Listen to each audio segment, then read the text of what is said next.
Idi Amin Dada was born sometime between 1925 and 1927 in Koboko, West Nile Province, in Uganda.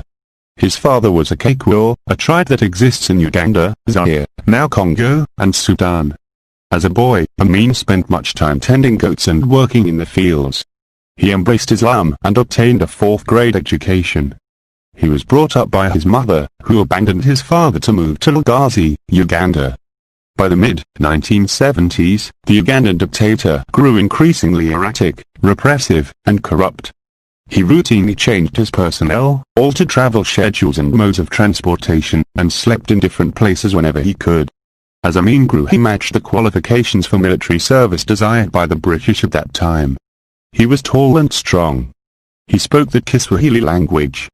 He also lacked a good education, which implied that he would take orders well. Joining the army as a private in 1946, Amin impressed his superiors by being a good swimmer, rugby player, and boxer. He won the Uganda Heavyweight Boxing Championship in 1951, a title he held for 9 years. He was promoted to corporal in 1949. Even though Amin, also known as the Butcher of Uganda, oversaw mass killings and extraordinary human rights violations, many Ugandans still cherish his legacy to this day.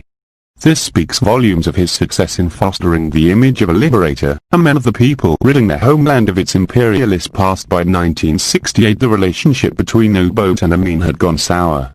An attempted assassination of Obote in 1969, and Amin's suspicious behavior thereafter, further widened the gap between the two men. It is unclear why Obote promoted Amin in 1970 to become Chief of General Staff, a position that gave him access to every aspect of the armed forces. Amin overthrew Obote's government on January 25, 1971. Ugandans joyfully welcomed Amin. He was a larger-than-life figure and yet simple enough to shake hands with common people and participate in their traditional dances. He was charming, informal, and flexible. Amin was thought to be a nationalist, a person who supports his or her country above all else. His popularity increased when he got rid of Obote's secret police, freed political prisoners, and told Ugandans that he would hand power back to the people. During this period, Amin's other personality began to emerge, that of a merciless, unpredictable, cunning liar. His killer squads murdered Obote's supporters and 2 Americans who were massacres, large-scale killings. It was becoming clear that Amin's seeming friendliness and clowning were a mask to hide his brutality.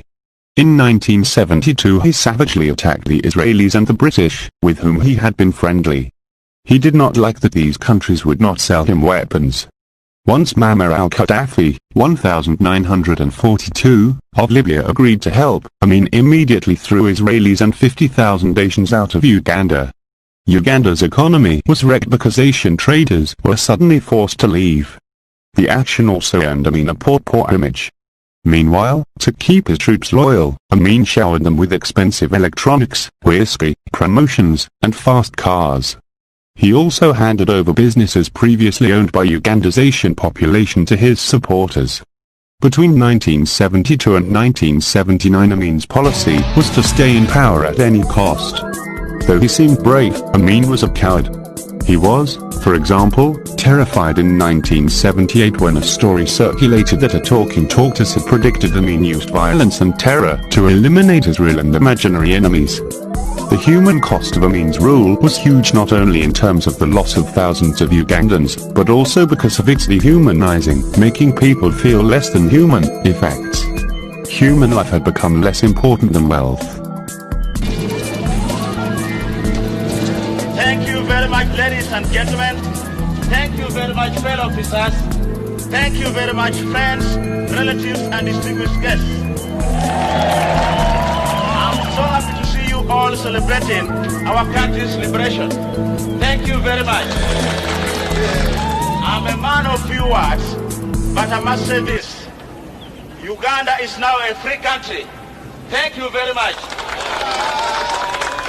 Ugandans will now be free to discuss everything. Thank you very much. My government will not tolerate interference from politicians while I am busy rebuilding Uganda. If you try, you will be defeated. for I am the world's strongest general. Ask my soldiers. Ask those who have had the honor of boxing me. Ask my wives. Why even ask my girlfriend? My concern for justice will be shown by my selection of Uganda's new chief judge. He is here among you today. I appoint Benedicto Kiwanuka now.